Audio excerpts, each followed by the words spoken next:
আসসালামু আলাইকুম প্রিয় দর্শক, অন্য মঞ্চের আলাপচারিতায় আপনাদের সকলকে আমন্ত্রণ জানাচ্ছি। নমস্কার, আমি তরুণ ঘোষ। আমার মনে হচ্ছে খুব শীঘ্রই একটা বড় কিছু হবে। গুমট আবহাওয়া বইছে, একটা বড় কিছু হবে, কারণ আমেরিকা পুরোপুরি সারেন্ডার করে দিয়েছে। যা করবেন দক্ষিণ পূর্ব এশিয়ায় আপনারাই করুন, আমরা এর মধ্যে মাথা ঘোরাবো না, কোথাও মাথা ঘোরাবো না। ফলে ভারত এবং রাশিয়া যৌথভাবে, চীন কি করবে পরের ব্যাপার, চীনকে কেউ বিশ্বাস করে না। আছে পাশে আছে, ঠিক আছে, কিন্তু কতক্ষণ চীন থাকবে? তাছাড়া কেন রাশিয়ার প্রেসিডেন্ট ভ্লাদিমির পুতিন ছুটে এসেছিলেন, সেই খবরটা কিন্তু এখন আমরা জানতে পারিনি। ভেতরের যে খবরটা, যেটা ভেতরে 20 মিনিট একটা বৈঠক হয়েছে, যুদ্ধের বৈঠক হয়ে দুই নেতার, সেটার খবর কিন্তু আমরা কেউ জানতে পারিনি, আর জানতেও পারবো না। সে আমি আগেও বলেছি আপনাদের, আমাদের দেশে কিছু লিবারেল আছে এবং তার সঙ্গে মূর্খ, সেগুলোকে বলা হয় লিব্রান্ডু। এরা লিবারেল, এরা সবসময় একটা ওই সাদা একটা পাজামা পাঞ্জাবি, কাঁধে একটা ঝোলা নিয়ে বামপন্থী দল। তারা বিশ্ব থেকে মুছে গেছে এবং ভারতবর্ষ থেকেও মুছে গেছে, এবং একমাত্র কেরলে কিছুটা পড়ে রয়েছে, টিম করে জ্বলছে। সে লিব্রানুরা সারা পৃথিবী জুড়ে নানান উৎপাত মাছিয়ে রেখে দিয়েছে। আর আপনাদের দেশে আছে কিছু উদগান্ডু, যারা উদো অথচ মূর্খ, তাদেরকে বলি আমরা বাংলা ভাষায় গান্ডু। এই উদগান্ডু আর লিব্রান্ডু, আমাদের দেশে যেমন আমরা লিব্রান্ডু নিয়ে চলছি, আপনাদের দেশে তেমনি আপনারা উদগান্ডু নিয়ে চলছেন। এই উদগান্ডুদের নিয়ে আমি পড়েছি খুব মুশকিলে। এরা না বোঝে ভূগোল, না বোঝে ইতিহাস, ম্যাপ তো ছেড়েই দিন, ম্যাপের সঙ্গে এদের কোনো সম্পর্ক নেই। যারা সমুদ্রপথ আকাশপথ বলে কোনো বিবেচনাই করে না, এবং পৃথিবীর বিভিন্ন দেশে যে বিভিন্ন রকমের মানে ঘন্টার তফাৎ আছে, সেগুলো তারা জানে না। তারা অনেকে আমার এই পোস্টে তারা লিখেছে যে ওই গভীর রাতে কি জয়শঙ্কর জি আর ওনার সঙ্গে দেখা হয়েছিল, ফোনে কথা হয়েছিল, তো নানান রকম মন্তব্য করেছি। লিব্রান্ডুদের, এই উদগান্ডুদের বোঝানোর ক্ষমতা আমার নেই যে আমেরিকায় যখন গভীর রাত, তখন ভারতবর্ষে হচ্ছে দিন, কারণ 11.5 ঘন্টার তফাৎ। বাংলাদেশের সঙ্গে যখন ভারতের 8 ঘন্টার তফাৎ, সুদূর আমেরিকার সঙ্গে তখন 11.5 ঘন্টার তফাৎ তো হবেই। এখন এই উদগান্ডুদের আপনারাই বা কি করে বোঝাবেন, আর আমি বা কি করে বোঝাবো? এই উদগান্ডুদের নিয়ে পড়েছি মুশকিলে। তো যাই হোক, এই উদগান্ডুদের নিয়ে তো আমাদের তো খবর নয়। আমাদের খবর যেটা, সেটা হচ্ছে আমেরিকার মার্কো রুবিও, তিনি ফোন করেছিলেন তার দপ্তর থেকে জয়শঙ্করজিকে। জয়শঙ্করজির সঙ্গে কথাবার্তা হয়েছে, এবং এখানে যিনি আছেন আমাদের সার্জিও গোর, যিনি দক্ষিণ এশিয়া দেখাশোনা করেন, তিনি আজকে সকালবেলা সম্ভবত দুপুরে কোনো একটা সময়ে তিনি হয়তো ডক্টর জয়শঙ্কর আর এর সঙ্গে দেখা করবেন বলে ঠিক করা আছে। হয়তো এতক্ষণে দেখা হয়েও গিয়েছে, আমি খবরটা অনেক আগে পেয়েছি, তাই আমি লিখিয়ে দিয়েছি দেখা করবেন। এখন মেন খবরটা যেটা হচ্ছে, ট্রাম্প বাবুর একদিনের পরে না মাথার মধ্যে এখন কানে জল ঢুকেছে। কানে জল ঢুকে এখন তিনি নীতি পরিবর্তন করছেন। আপনারা সে খবর সবাই পেয়েছেন। নীতি পরিবর্তন করে তিনি এখন সমস্ত মানে যত বাজে খরচা আছে, আচ্ছা আপনাদের মনে আছে দর্শক, ইলন মাস্ককে দিয়ে তিনি একটা ডিপার্টমেন্ট খুলিয়েছিলেন, ডোজ। সেই ডোজের নানান রকম প্রেসক্রিপশন ইলন মাস্ক দিয়েছিলেন। সেই প্রেসক্রিপশনের মধ্যে ছিল যে এই যে বাজে খরচা যেগুলো আছে, তার মধ্যে হচ্ছে ন্যাটোর মধ্যে খরচ করা, বিভিন্ন দেশের পেছনে খরচ করা, বিভিন্ন দেশকে আর্থিক সাহায্য দেওয়া, আমাদের এই এশিয়ান ডেভেলপমেন্ট ব্যাংক থেকে আরম্ভ করে যত সমস্ত ব্যাংক খুলে রাখা, এই করতে করতে আমাদের আমেরিকার কিন্তু অর্থনৈতিক অবস্থা 12টা বাড়ছে। সেইটা কিন্তু ট্রাম্প মানতে চাননি। সেটা নিয়ে ট্রাম্পের সঙ্গে গন্ডগোল, ওই প্রেসক্রিপশন ট্রাম্প মানবেন না। তারপরে ইলন মাস্কের সঙ্গে গন্ডগোল, ইলন মাস্ক ছেড়ে দিয়ে বেরিয়ে গেলেন। সেই খবর আপনারা সবাই জানেন। এতদিন বাদে ট্রাম্পের মানে কানে জল ঢুকেছে। ট্রাম্প এখন দেখছেন যে আমি মানে ট্যারিফ করে, ট্যারিফও তার মধ্যে একটা ছিল যে ট্যারিফ করে আপনি আমেরিকার জনগণকে আপনি মুশকিলের মধ্যে ফেলছেন। ট্যারিফ আপনি বসাচ্ছেন কেন? এতদিন ধরে ট্যারিফ ছাড়াই তো আমেরিকা আমাদের ব্যবসা করে এসছে এবং আমাদের অর্থনীতিকে চাঙ্গা করেছে। কিন্তু আমরা এত বেশি খরচ করেছি, খরচ করতে করতে আমাদের ধার 37 ট্রিলিয়নে পৌঁছে গিয়েছে।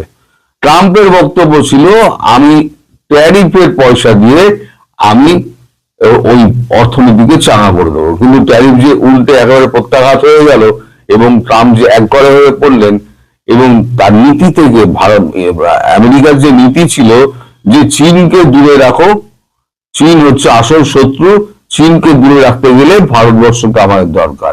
কিন্তু ট্রাম্প যেটা বললেন সেটা তার উল্টো হয়ে গেল।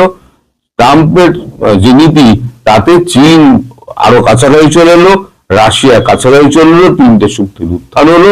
এখন ট্রাম্পের হৃদকম্প শুরু হয়ে গিয়েছে। এই যে রাশিয়ার প্রেসিডেন্ট ভ্লাদিমির পুতিন আসার পর তার যে একেবারে অভ্যর্থনা, তার সঙ্গে যে এত চুক্তি ফুক্তি হয়েছে হওয়াতে একেবারে তার এখন কানে জল ঢুকে গেছে। তিনি এখন বলছেন সম্পূর্ণ নীতি বদল করতে হবে। এখন ভারতের কি ছিল প্রস্তাব ছিল যে আমরা দুটো সেক্টর ছাড়বো না, বাকিটা যা আছে আমরা নিজেরা করে নেবো বলি, আপনি ট্যারিফটা কমান। উনি তো 50% এক্সট্রা ট্যারিফ বসে 50% করে দিলেন, করে দিয়ে উনি ব্যাপারটাকে পুরো ঘেটে দিলেন। এখন ভারতবর্ষ যখন বললো যে আগে বাংলাদেশ থেকে পানা ওঠার পরে আমি কোনো ট্যারিফ নিয়ে আলোচনাই করবো না, এই আবার রাশিয়ার প্রেসিডেন্ট চলে যাওয়ার পর তড়ি ঘড়ি ওখান থেকে টিম পাঠানো হয়েছে। সে টিম এসে বসে আছে, কিন্তু আমাদের ট্যারিফ দিয়ে কোনো কথাবার্তা কিন্তু এখনো হয়নি। টিমটার আলোচনা চালিয়ে যাচ্ছে। পীযূষ গোয়াল যদি আমাদের বাণিজ্য মন্ত্রী, তিনি একেবারে তার কোয়ার্টারে তিনি চুপ করে বসে আছেন। আর কখনো কখনো পার্লামেন্টে যাচ্ছেন, অফিস করছেন, পার্লামেন্ট অ্যাটেন্ড করছেন, তিনি চলে আসছেন। তিনি ওই ধারে কাছে ভিড়ছেন না, মানে ট্যারিফ যে আলোচনা হচ্ছে তার ধারে কাছে ঢুকছেন না। ওই যা করছে আমাদের ওই সমস্ত লোকজন করছে, যারা অফিসার টফিসার তারা করছে, বসে ওই ভাজার করছে আর ঠান্ডা খাচ্ছে আর করছে, আইসক্রিম খাচ্ছে, এইসব করছে। এখন ট্রাম্পের বক্তব্য, এখন কালকে রাত্রিবেলা মূল ঘটনায় আসি যে কালকে রাত্রিবেলা যেটা মার্কো রুবিও বলেছেন যে সার্জিও গোর যাচ্ছেন, আমরাও আপনার সঙ্গে একমত, সরি আমরাও আপনার সঙ্গে একমত যে বাংলাদেশকে সত্যি আমরা অস্থির করে তুলেছি, বাংলাদেশটাকে আমরা সুস্থির একটা সুন্দর মানে রাষ্ট্রে আমরা ফিরিয়ে আনতে চাই। তখন জয়শঙ্করজি বলেছেন যা ঘাটার তো ঘেটে দিয়েছেন আপনারা। এখন তো শুনছি এখানে ওরা একটা নির্বাচন করবে, সেই নির্বাচনে আমরা যতই বলি না কেন, সমস্ত পৃথিবীর সমস্ত যতই চাপ দিই না কেন, তারা বলছে ইনক্লুসিভ নির্বাচন করবে না। সেক্ষেত্রে আপনারা কি করবেন? তখন এবারে মার্কো রুবিও বলেছেন ইনক্লুসিভ নির্বাচন যদি না হয় তাহলে কোনো বৈধতা থাকবে না এবং আমরা এবং পৃথিবীর অন্যান্য দেশগুলো, ইউরোপিয়ান ইউনিয়ন সহ বাকি দেশগুলো, জাতিসংঘ, তারা কেউ যদি বৈধতা না দেয় তাহলে পরে এই নির্বাচনের কোনো অর্থই হয় না এবং এই নির্বাচনের সরকার গঠন হবে, সেই সরকার একাকী হয়ে যাবে, সে আন্তর্জাতিকভাবে স্বীকৃতি পাবে না। ফলে এই নির্বাচনের কোনো দামই থাকবে না, এই সরকারের কোনো দামই থাকবে না। যদি অতদূর যাবে কিনা সে ব্যাপারে আমার যথেষ্ট এখনো সন্দেহ আছে, কারণ ভারতবর্ষের মোদীর মুড কিন্তু খুব খারাপ, খুব খারাপ। এই আসার পর থেকে মানে নানান রকম ব্যাপারে একটু পিছিয়ে আছে, সমস্ত ব্যাপারটা গ্রাউন্ডেড হয়ে আছে, কিন্তু নরেন্দ্র মোদীর মুড কিন্তু খারাপ, আর সামনে পশ্চিমবঙ্গ নির্বাচন আছে, আর নির্বাচনের আগে বিজেপির যে অবস্থা পশ্চিমবঙ্গে, বিজেপি খুব ভালো অবস্থানে রয়েছে। এই অবস্থায় যদি বিজেপি একটা বড় ধাক্কা দিতে পারে কেন্দ্রীয় সরকার বাংলাদেশের ওপরে, তাহলে কিন্তু ভোটের অঙ্ক আমি বলছি, তাহলে কিন্তু বিজেপি নিশ্চিতভাবে বাংলায় ফিরে আসছে। আর বাংলায় যদি বিজেপি ফিরে আসে, আমি আপনাদের বলছি মোটামুটি যা এখন তথ্য পাওয়া গেছে, প্রায় 1 কোটির ওপর শুধু বাংলা থেকে ভোটার লিস্টে গায়েব হয়ে গেছে।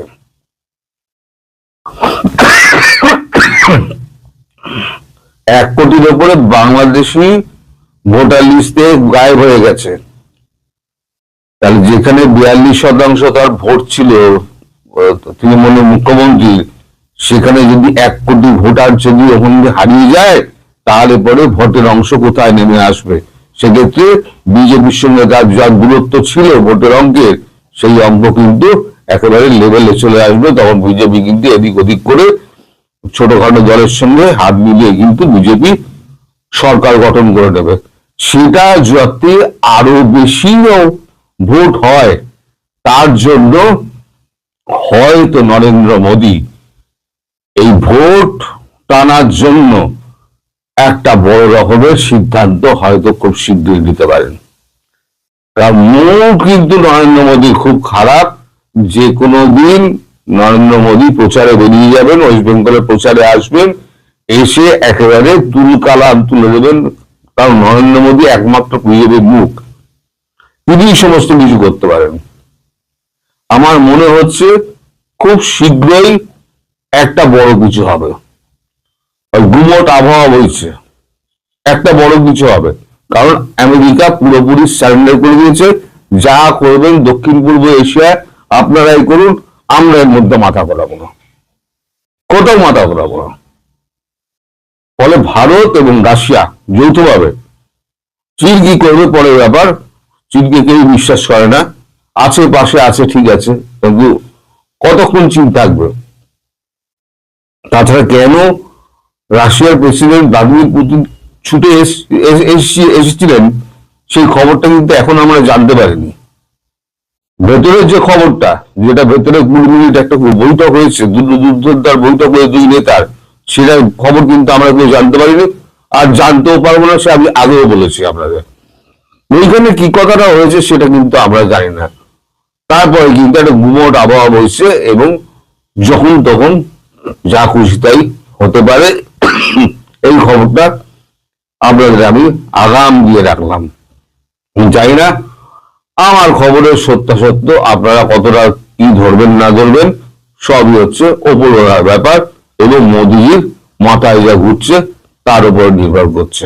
আমি গত 2 দিন ধরে আপনাদেরকে বলছিলাম বাংলাদেশ নিয়ে ভারতের স্ট্র্যাটেজিতে চেঞ্জ আসছে, এবং চেঞ্জ আসছে কিনা আমি যুক্তি দিয়ে আপনাদেরকে বোঝানোর চেষ্টা করেছি। এখন ভারত বাংলাদেশ 2 ইস্যুতে আমেরিকা স্ট্র্যাটেজিতে সাংঘাতিক চেঞ্জ আসছে। জো বাইডেনের ক্ষমতা যাওয়ার পর থেকে, ডোনাল্ড ট্রাম্প যখন ক্ষমতায় এসেছেন, তখনই বাংলাদেশের মানুষ ধরে নিয়েছে যে এইবার কিছু একটা চেঞ্জ আসবে। জো বাইডেন তার প্রশাসন বাংলাদেশে $29 বিলিয়ন ইনভেস্ট করেছেন বলে একেবারে শক্ত আলোচনা রাজনীতিতে, যে শেখ হাসিনা সরকার ফেলে দিয়ে এবং ডক্টর ইউনূস সরকার, ডক্টর ইউনূস সরকারের সাথে ডক্টর ইউনূসের ব্যক্তিগত সম্পর্কের কারণে জো বাইডেন সরকার এবং সেইখানে জো বাইডেনের মতাদর্শের যত রাজনৈতিক ব্যক্তিত্ব আছে তাদের সাথে ডক্টর ইউনূসের সম্পর্ক ভালো। আবার ডোনাল্ড ট্রাম্পের সাথে অন্যদিকে ডক্টর ইউনূসের ব্যক্তিগত সম্পর্ক বরাবরই খুবই চিহ্নিত রকম খারাপ। ডক্টর ইউনূস ডোনাল্ড ট্রাম্পের ইলেকশনে ডোনাল্ড ট্রাম্পকে হারানোর জন্য পয়সা ঢেলেছেন, এরকম অভিযোগ আছে। ডোনাল্ড ট্রাম্পের প্রতিপক্ষদের সঙ্গে তার দহরম মহরম। সেই যখন অবস্থা, তখন বাংলাদেশ ভারত নিয়ে আমেরিকার চোখ একটু ভিন্ন হবে কিনা। আগামী সপ্তাহে বাংলাদেশে খুব বড় শক্তিশালী স্টেপ আমেরিকা নিতে পারে বলে সোশ্যাল মিডিয়ায় শক্ত খবর বেরিয়েছে। স্টেট ডিপার্টমেন্টের শক্তিশালী মানুষজন বাংলাদেশে ভ্রমণ করতে পারেন, সেই আলাপ চলছে জোরে সোরে।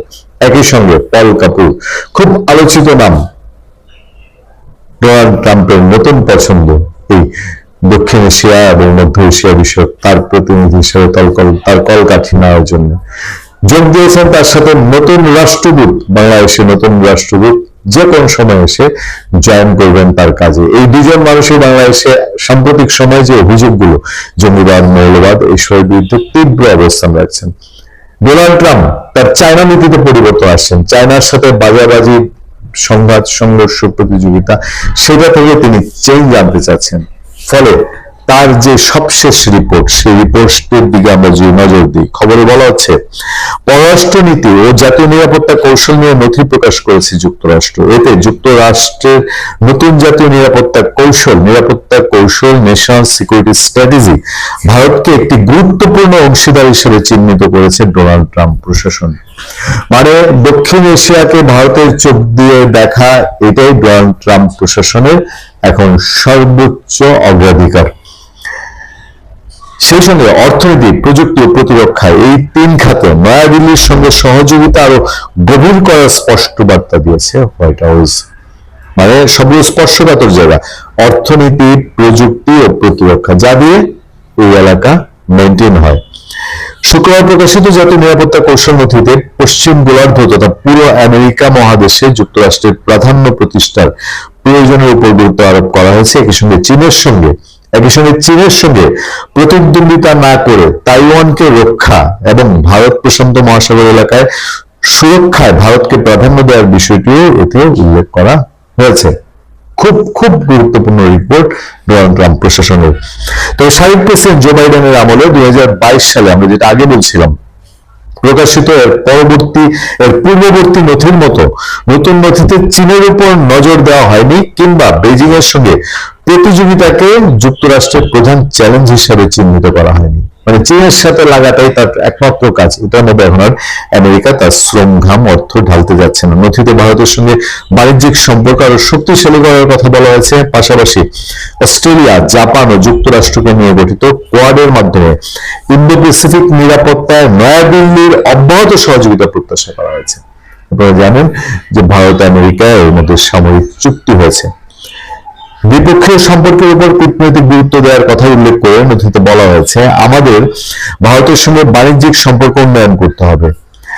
নথিতে ইন্দো প্যাসিফিক অঞ্চলকে বিশ্বের মোট জিডিপির প্রায় অর্ধেকের উৎস হিসেবে অভিহিত করা হয়েছে এবং আগামী শতাব্দীর অন্যতম গুরুত্বপূর্ণ অর্থনৈতিক ও ভূ রাজনৈতিক ক্ষেত্র বলে উল্লেখ করা হয়েছে। একটা জিনিস খুব সহজ হিসাব, তো বাংলাদেশ আমেরিকার জন্য কত বড় মার্কেট? ভারতের 150 কোটি মানুষের মার্কেট, সেখানে বাংলাদেশের 16 কোটি মার্কেট কি সবচেয়ে বড় চিন্তা হবে? এবং বাংলাদেশ চায়নার সঙ্গে তার সবসময় প্রতিযোগিতা এখন কমে আসলেও একটা দ্বন্দ্ব তো থেকেই যাবে।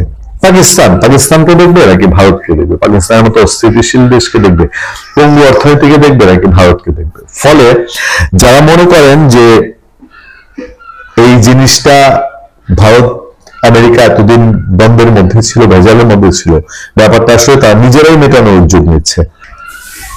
এখন দেখার বিষয়, আমাদের অপেক্ষা করতে হবে যে এই ডোনাল্ড ট্রাম্প প্রশাসন, তারা গত ডিসেম্বর থেকে এই ডিসেম্বর 1 বছর পূর্ণ হলো। 1 বছরের মধ্যে তারা দক্ষিণ এবং মধ্য এশিয়া বিষয়ক যে চেঞ্জ তারা আনতে চেয়েছে, তারা বলা হয় যে শ্রীলঙ্কা, নেপাল, বাংলাদেশ, এগুলো, পাকিস্তান, এগুলোতে তারা তাদের নিজেদের স্বার্থে ক্ষমতা পরিবর্তন ঘটিয়েছে, শাসক ক্ষমতা পরিবর্তন ঘটিয়েছে। কিন্তু এটা তার আগের প্রশাসন করেছে দীর্ঘমেয়াদী 4 বছর সাধনার পর। বর্তমান প্রশাসন স্টেট তুলসীবাগান জানিয়েছে যে কোন দেশের এভাবে সরকার পতনে তারা আর নতুন করে কোনো পয়সা ঢালবে না। ফলে এই দেশগুলিতে গণতন্ত্র আমেরিকার এখন চয়েস, নাকি তাদের ইচ্ছাশীল কোন একটি চাটুকার সরকার তাদের জন্য লং টাইমের জন্য সুফল? একটা কথা তো সবসময় বলা হয় যে আমেরিকা যাকে তৈরি করে তাকে খুব দীর্ঘমেয়াদী ক্ষমতায় বসিয়ে রাখে না। যেদিন থেকে স্বাস্থ্য খাত নিয়ে কাজ করা শুরু করেছি, স্বাস্থ্য ব্যবস্থা একটু বোঝার চেষ্টা করেছি, সেদিন থেকে আমি অনুধাবন করি যে বাংলাদেশে অন্যতম উপেক্ষিত মন্ত্রণালয় হলো স্বাস্থ্য মন্ত্রণালয়। এটি সব সরকারের আমলেই, যদিও আপনি যদি স্ট্যাটিস্টিক্স এর দিকে তাকান তাহলে হয়তো দেখা যাবে যে কোন সরকারের আমলে বেশ কিছু ইনফ্রাস্ট্রাকচার হয়েছে, কিছু ডেভেলপমেন্ট হয়েছে, কিন্তু ওভারঅল স্বাস্থ্যের কনসেপ্টটাকে ধারণ করে যে স্বাস্থ্য ব্যবস্থা নিয়ে কাজ করা, সেটা আমি বাংলাদেশে কখনো দেখিনি। হয়তো আমার দেখার ভুল হতে পারে। এবং সর্বশেষ যে ইন্টারিম গভর্নমেন্ট, ডক্টর ইউনূস স্বাস্থ্য মন্ত্রণালয়ে কাকে উপদেষ্টা করেছেন? তার অন্যান্য অনেক উপদেষ্টায় ডায়াপার পরা উপদেষ্টা যারা বয়সের ভারে নুজ্জ সচিবালয়ে গিয়ে নাকি ঘুমান শুনেছি, এবং যারা একসময় ডক্টর ইউনূসের সাথে বা আগে পরে এনজিও বা প্রাইভেট সেক্টরে কাজ করতেন, কিন্তু বর্তমানে স্বাস্থ্য উপদেষ্টা হলো, অনেকেই বলেন তিনি ডক্টর ইউনূসের ওয়ান অফ দ্য গার্লফ্রেন্ডস। তিনি গ্রামীণ ব্যাংকে ডক্টর ইউনূসের সাথে দীর্ঘদিন কাজ করেছেন, কিন্তু তিনি স্বাস্থ্য বিশেষজ্ঞ বা স্বাস্থ্য ব্যবস্থাপনা সম্পর্কে অনেক ধারণা রাখেন, এরকম কোনো প্রমাণ আমরা অতীতে পাইনি। তাহলে কেন তাকে স্বাস্থ্য উপদেষ্টা করা হলো? এর অন্যতম কারণ হলো তিনি একাধিক অসুখে জর্জরিত এবং বর্তমানে সরকারি খরচে দেশে বিদেশে তার চিকিৎসা চলছে। আমি দাবি জানাই সরকারের উচিত যে এই স্বাস্থ্য উপদেষ্টা দায়িত্ব নেবার পর থেকে এ পর্যন্ত কতবার বিদেশে গিয়েছেন চিকিৎসা করার জন্য এবং তার চিকিৎসার জন্য সরকারের কত টাকা খরচ হয়েছে। এবং আপনারা বৈষম্যের বিরুদ্ধে কথা বলেছেন, আগের সরকারকে ফ্যাসিস্ট বলে নিজেদের সাধু পর্যায়ে উপস্থাপন করেছিলেন দেশ ও জাতির কাছে, কিন্তু আজকে যখন আমরা মানে কেস স্টাডি হিসেবেও যদি ধরি, স্বাস্থ্য ব্যবস্থাপনার দিকে তাকাচ্ছি, অর্থনীতিতে যেমন বাংলাদেশ একদিকে দেউলিয়া হচ্ছে, স্বাস্থ্য ব্যবস্থাতেও সে 12টা বেজে গেছে। তো শুরু করলাম স্বাস্থ্য উপদেষ্টা দিয়ে, এবার আসি এই সচিবালয় নিয়ে।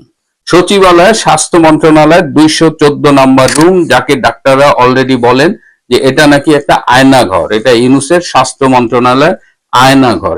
এই আয়না ঘরে বসে ডাক্তারদের বদলি, পদোন্নতি, এই শিক্ষকদের পদোন্নতি, এই সব কিছু নিয়ন্ত্রণ করা হয় এবং এই নিয়ন্ত্রণ করতে গিয়ে কোনো নিয়মের তোয়াক্কা করা হয় না। এই ইউনূস সরকারের আমলে এবছরে 2 দফায় ডাক্তারদের যে প্রমোশন হয়েছে সেখানে নিয়মের কোনো বালাই ছিল না। খুবই মানে দুঃখজনক বলবো আমি যে যারা বিগত শেখ হাসিনা সরকারের আমলে চাকরি পেয়েছে তারাই এখন স্বরূপে আবির্ভূত হয়েছে। কেউ দেখা যাচ্ছে যে জামাতের ডাক্তার, কেউ বিএনপির ডাক্তার, এবং তারা বয়সে অনেক তরুণ।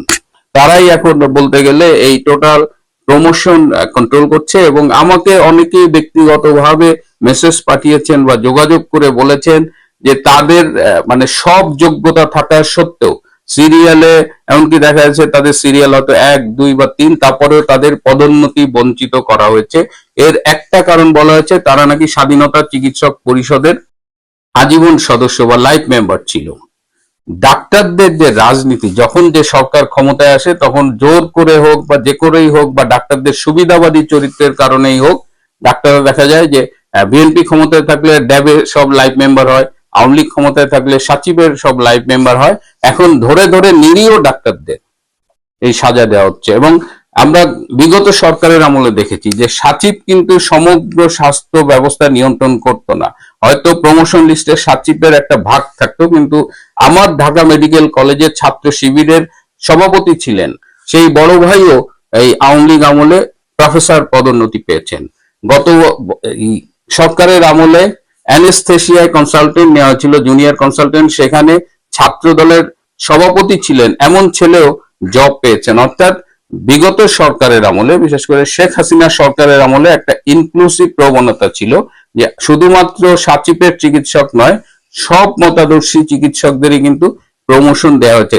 অন্যায় যে হয়নি তা নয়, কারো কারো প্রতি অন্যায় হয়েছে, কিন্তু এবারের মতো ঢালাও অন্যায় হয়নি। এবং দেখা গেছে যে গাইনি অফসে 900 জনের প্রমোশন হওয়ার কথা, 300 জন একদম বাদ পড়ে গেছে, কারণ তাদের সাথে সাচিবের সম্পর্ক ছিল। অথচ তারা সাচিবের কোনো পর্যায়ের কোনো নেতা নয়, একদম নিরীহ চিকিৎসক, মেধাবী চিকিৎসক, এবং তারা ফুলি প্রফেশনাল। তো এই অবস্থা চলতেছে এই আয়নাঘরে বসে। এবার একটু ডিজি অফিসের দিকে আসি। আমাদের একটা ধারণা আছে, এটাও সব সরকারের আমলেই, যে একজন বড় ডাক্তার, মনে করেন যে একজন অনেক বড় মেডিসিন স্পেশালিস্ট, আমরা ধারণা করি যে তিনি মেডিসিন স্পেশালিস্ট মানে তিনি স্বাস্থ্যের সবকিছু বোঝেন। আপনি যদি আমাদের ডিজি অফিসে দেখেন, স্বাস্থ্যের ডিজি অফিসটা দেখেন, স্বাস্থ্য অধিদপ্তরের দিকে তাকান, তারা ডিজি হয়। এবং সব সময় দেখা গেছে যে বিভিন্ন ডিসিপ্লিনের প্রফেসরদের এনে ডিজি বানানো হচ্ছে। ধরুন বর্তমান ডিজির কথাই যদি বলি, তিনি একজন সার্জন, সার্জারি বিশেষজ্ঞ, তিনি বাচ্চাদের সার্জারি করেন। তো এই লোকটা সারা জীবন বাচ্চাদের সার্জারি করেছেন এবং এই সার্জন হওয়ার জন্য তিনি অনেকগুলো ডিগ্রি নিয়েছেন। FCPS MD এইসব ডিগ্রি তাদের লাগে বা আরো বিদেশি ডিগ্রি থাকে, কিন্তু একটা দেশের স্বাস্থ্য ব্যবস্থাপনা বুঝবার জন্য, স্বাস্থ্য সেবা চালানোর জন্য, টোটাল ডিপার্টমেন্ট চালানোর জন্য এর জন্য একটা স্পেশালিটি দরকার। আপনি যেমন FCPS করে মেডিসিন স্পেশালিস্ট হচ্ছেন, সার্জন হচ্ছেন, গাইনি স্পেশালিস্ট হচ্ছেন, ঠিক তেমনি স্বাস্থ্য ব্যবস্থাপনার উপরেও আপনার পড়াশোনা করে বিশেষজ্ঞ হতে হবে। আপনি মেডিসিন স্পেশালিস্ট, আপনাকে ডিজি বানিয়ে দিল এবং আপনি স্বাস্থ্য খাতের একেবারে সবকিছু বুঝবেন, এটা অসম্ভব, এবং যার ফলশ্রুতিতে পুরো জাতি মাসুল দিচ্ছে। আমাদের স্বাস্থ্য ব্যবস্থা কখনোই কাঙ্ক্ষিত সাফল্য অর্জন করতে পারছে না। যদি বিগত সরকারের আমলে দেখি, 2009 সালে ক্ষমতায় আসার পরে প্রথম ডিজি হয়েছিলেন স্বাস্থ্যের অধ্যাপক শাহ মনির হোসেন, এবং শাহ মনির হোসেন স্যারের আমি একটা প্রবণতা লক্ষ্য করেছি যে তিনি স্বাস্থ্য ব্যবস্থাপনাটা শেখার চেষ্টা করেছেন, এবং তিনি সেই বয়সও পাবলিক হেলথের মাস্টার্স করেছিলেন। তার পরবর্তীতে যারা এসেছে, এবং শাহ মনির হোসেন অনেকটা এই শেখ হাসিনার সরকারের প্রতি অনুগত ছিলেন, কিন্তু তারপরে যারা এসেছেন তাদের অধিকাংশই বিএনপি রাজনীতির সমর্থক ছিল। আওয়ামী লীগের সময় এই একটা অদ্ভুত জিনিস আমরা স্বাস্থ্য মন্ত্রণালয়ে দেখি, আমাদের সম্ভবত মন্ত্রীরা বা আমাদের কেউ কেউ খুব লাজুক, যে তারা মনে করে যে বিএনপি পন্থী ড্যাবের কাউকে বসাইলে বোধহয় ভালো হয়, যে কারণে এই 2006 সালে বিএনপির আমলে সর্বশেষ যার ডিজি হবার কথা ছিল কিন্তু হতে পারেনি, তিনি ছিলেন আবুল কালাম আজাদ স্যার। সেই আবুল কালাম আজাদকে আমরা 2 দফায় ডিজি বানিয়েছিলাম, অথচ তিনি যে বিএনপি সমর্থিত এটা সবাই জানতো। এই আবুল কালাম আজাদকে পদে রাখার সুবিধা হলো যে তখন আপনি স্বাস্থ্য অধিদপ্তরে ঢুকলে বড় করে লেখা ছিল যে এই অফিস দুর্নীতিমুক্ত, এবং তিনি দুর্নীতির অন্যতম গুরু ছিলেন আর কি।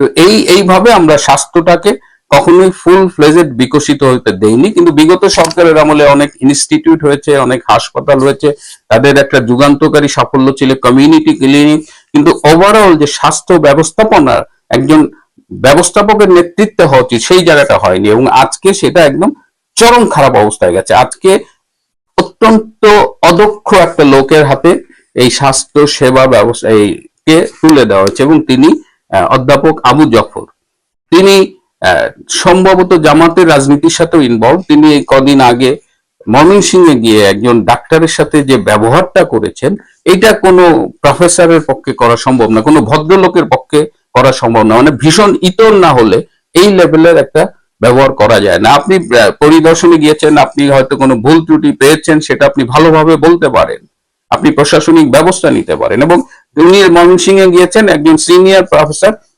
যে পুরা তার ক্যারিয়ারে কেবলই বঞ্চিত হয়েছে, এবং কদিন পরে রিটায়ারমেন্টে যাবেন তিনি, ডক্টর ধনদেব বর্মন।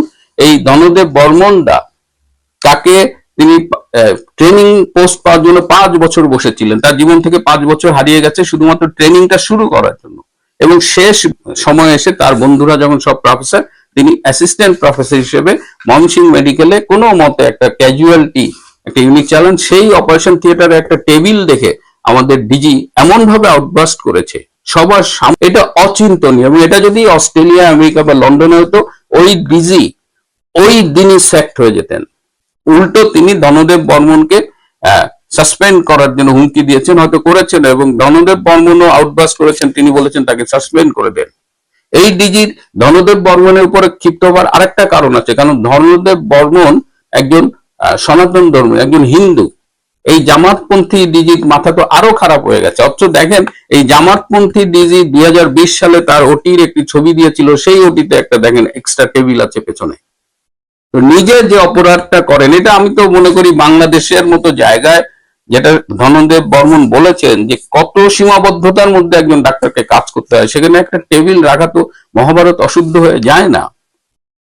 এই স্বাস্থ্য ব্যবস্থার এই অবস্থায়, মানে যেটা অর্থনীতি গেছে, এখন স্বাস্থ্যটাও গেছে, এই অবস্থায় আমরা জোর দাবি জানাই ধনদেব বর্মনকে একদম সসম্মানে নিজের চাকরিতে বহাল রাখা, এবং ডিজির বিরুদ্ধে ব্যবস্থা নেওয়া, এবং অবিলম্বে এই স্বাস্থ্য উপদেষ্টাকে এখান থেকে অপসারণ করা।